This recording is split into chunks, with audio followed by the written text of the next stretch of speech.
Good morning and a good afternoon and a good evening. Hello, beautiful face yogis. It's Sumika from the Face Yoga Method. So I am back in California. Backyard is really nice and warm, and I have to protect myself using a hat and sunglasses. And even I had lots of sunscreen and also a hat and glasses. I got a little dark. So can you tell? But anyway, we had such a wonderful time in Hawaii and celebrated my daughter Nina's birthday there. Also want to thank you for so many of you sending beautiful, heartfelt messages for her birthday. I really appreciate that. I read lots of messages to her and really means a lot to us. So thank you, thank you, thank you. Well, today I want to talk about the voice of the inner critic. Do you know what I'm talking about? It's a voice that shows up at the back of your head, and usually to keep you from doing something you really want to do. And today we'll talk about how to overcome the biggest roadblock we all face, your inner critic voice. And what happens when our inner critic appears? I'm going to use as example, when face yoga practitioners, for example, start practicing a face yoga method of poses, they have a full of hope and excitement, right? At the beginning, like, yes, I'm going to get the result and I'm going to do it every single day. And then quickly, they started seeing other people's transformation, like some people's amazing transformation. And some practitioners start comparing their results with other people's results. And saying like, oh, she's so young and she got the result, which I never get the kind of result. Or, oh, she has more time and I'm too busy, I don't have those time. Or I could never take extra time for myself and I cannot get the same result and blah, blah, blah, blah. Like list goes on. Have you ever felt like that? Like you started comparing yourself with others and you feel like you're not good enough? And this kind of inner critic appears to the face yoga method practitioners who wants to be certified face yoga method teachers.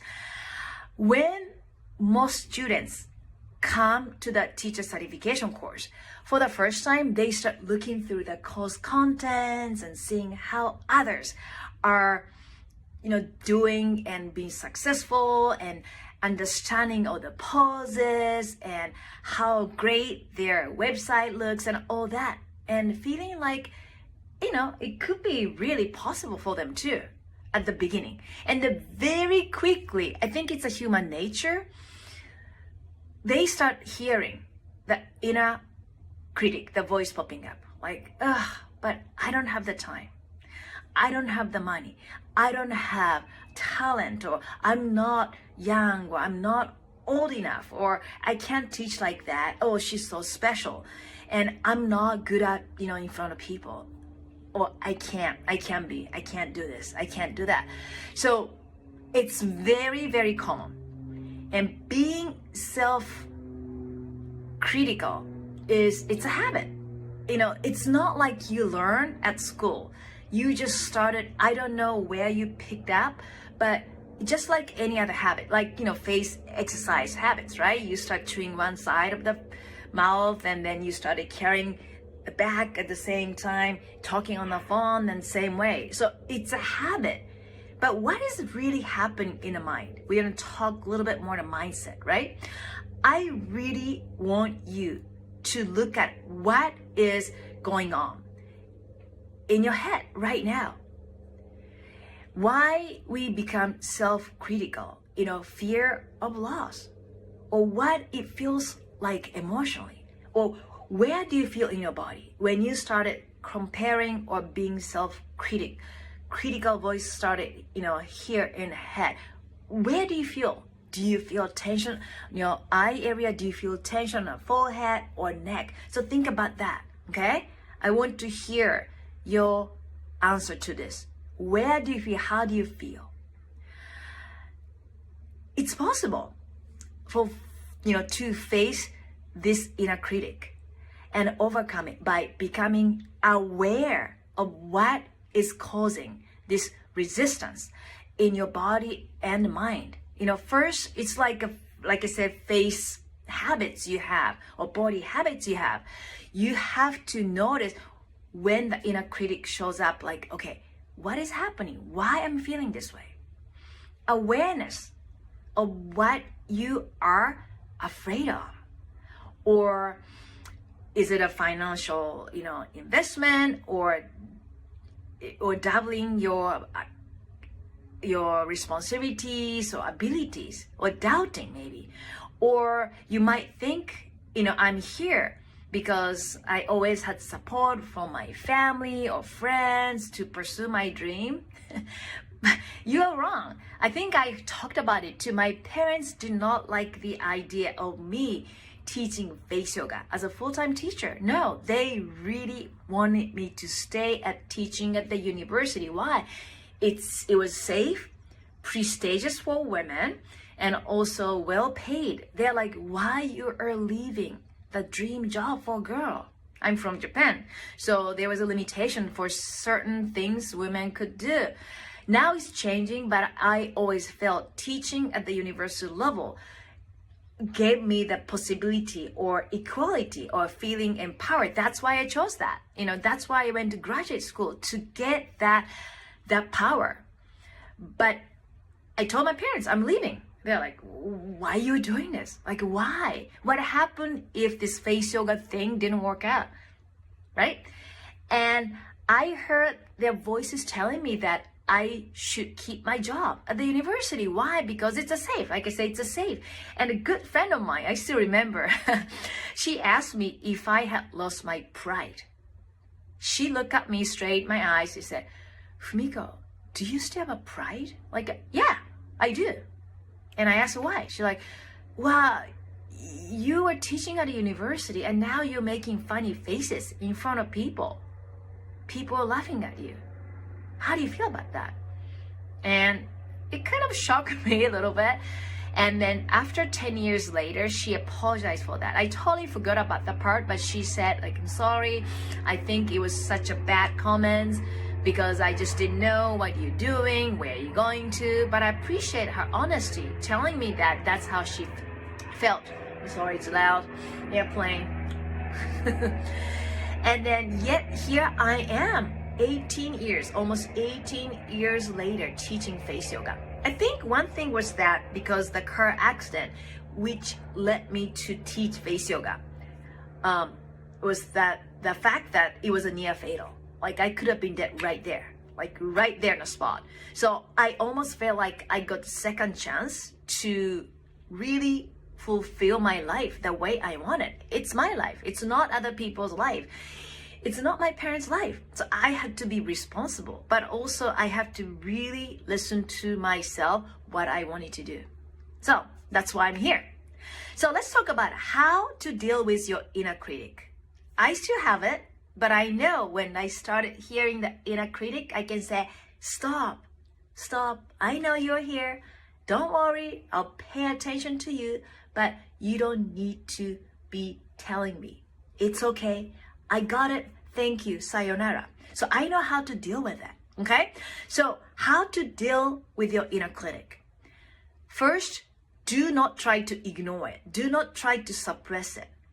The more you try to suppress, the more the voice gets bigger and bigger and bigger. It's almost like a fighting this way. Okay? So pay attention to what is being said. And the voice. Whose voice is it?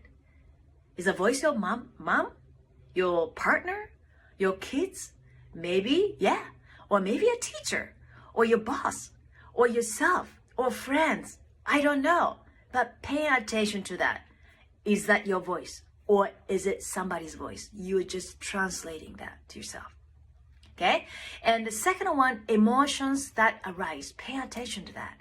Feeling lack of support? Or do you feel tension? Do you feel scared? That's why your inner critic is trying to stop you? Or is it because you are quite too busy? Or too inexperienced? Or too shy? Or too old? Or too young? Or to pursue your passion? I don't know, but pay attention to that. I used to think that my inner critic was, Humiko, you're not an English speaker. You're Japanese. You're not young anymore. Do you think people will take you seriously? I think they're gonna laugh at you again, right? Those inner critic came from somewhere, and I have to really pay attention. I have to say, okay, this is who I am. Yes, I'm Japanese. I speak Japanese fluently, perfectly, and this is who I am. Yes, English is my second language, but that's okay. Including that makes me who I am. Did that make sense? So I have to understand what was causing my inner critic. And then what's your inner critic really want is to protect you from being hurt or make you feel sad, right? If your dream doesn't work out. So by saying that, like, oh, I can't do this because of this, you're protecting yourself. That's it. So it's not the enemy. You just have to pay attention why you have the inner critic and what kind of emotions you're feeling by listening to the inner critic. Did that make sense? Okay, good. But what really happening is that, you have to pay attention, right? And inner critic is worried about you, trying to protect you from getting hurt. But you have to be stronger than your fear and choose to be inspired instead if you want to pursue your dream. I hope I'm making sense to you, right?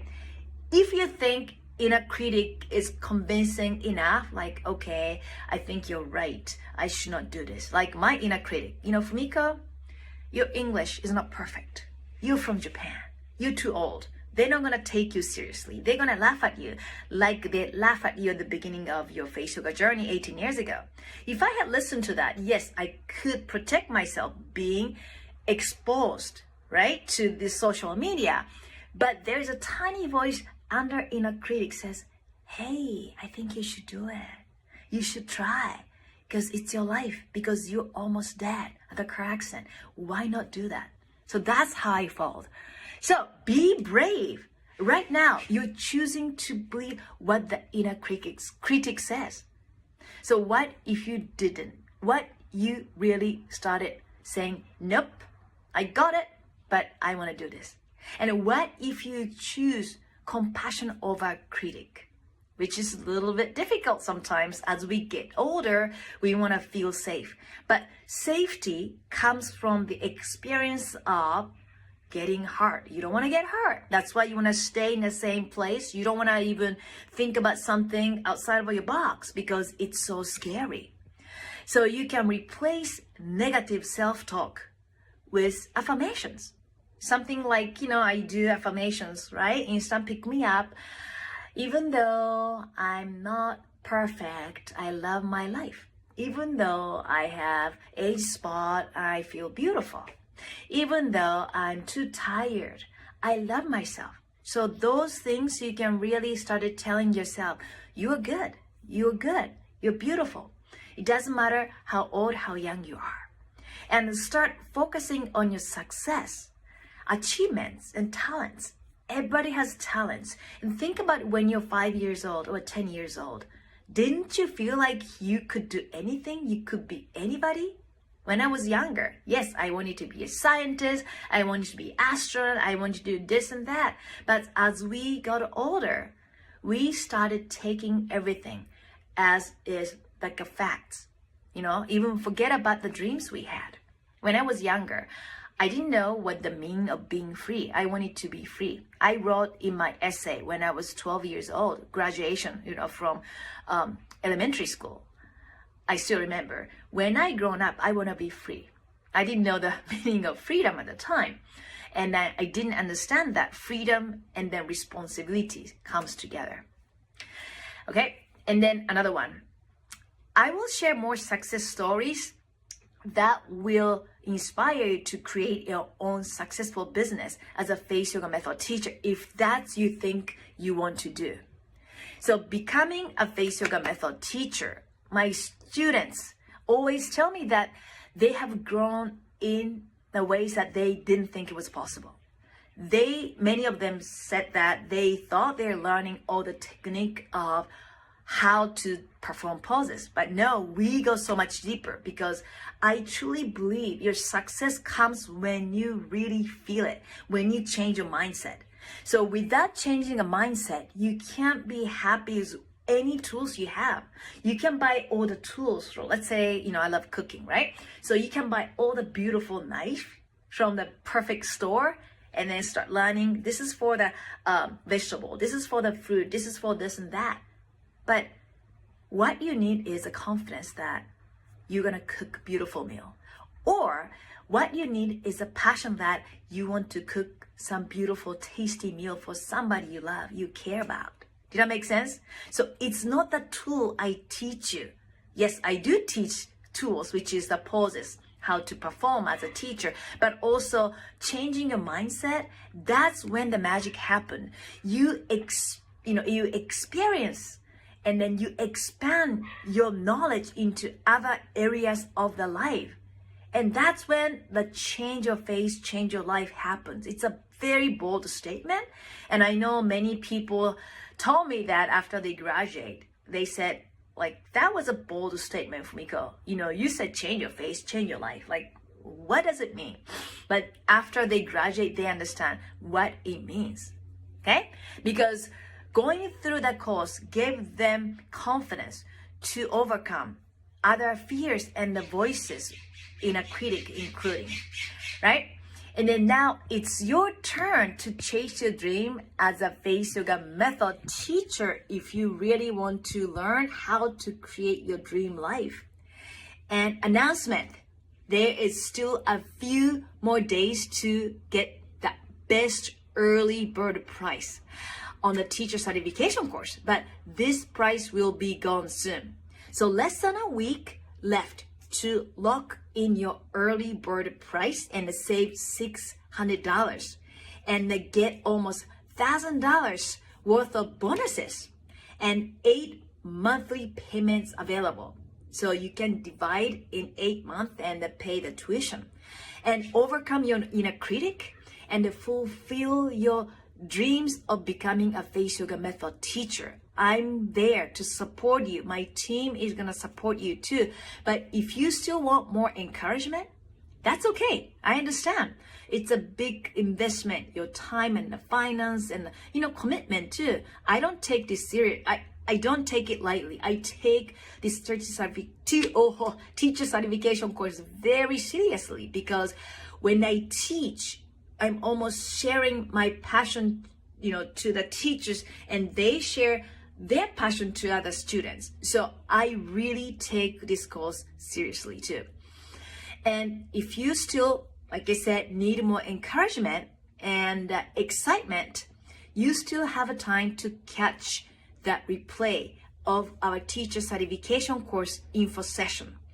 And I talked all about how to overcome your inner critic and master face yoga and confidently teach it and create a career centered around your dreams so you could, work anywhere in the world if you want to, and build a successful face yoga business from the ground up, because I teach from the basic and all the marketing. So when you graduate, you have everything there.